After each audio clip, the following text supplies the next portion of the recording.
Navbatdagi savol, mijozga erinmasdan mahsulotimiz haqida batafsil tushuntirib beraman. Har bir afzalliklarni sanab beraman, lekin baribir sotib olishmaydi. Ko'p tushuntirish qanday qilib zararli bo'lishi mumkin? Odamlar nimani xohlaydi o'zi? Juda ham aktual savol ketdi.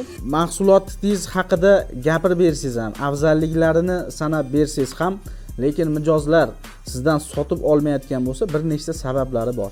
Birinchi sabab, tahlil qilishingiz kerak. Haqiqatda siz mijozlarga foydali deb bilgan, siz deb bilgan afzalliklar haqiqatda mijozlar uchun qadrlimi? Demak, siz mahsulotingizni 1000 afzalliklarini tushuntirib berganingizdan keyin ham sotib olishmayotgan bo'lsa, demak, taklifingizda muddat yo'q, qanaqadir surok. Ya'ni buni mana ko'p aytganmiz, FOMO deymiz, ya'ni fear of missing out.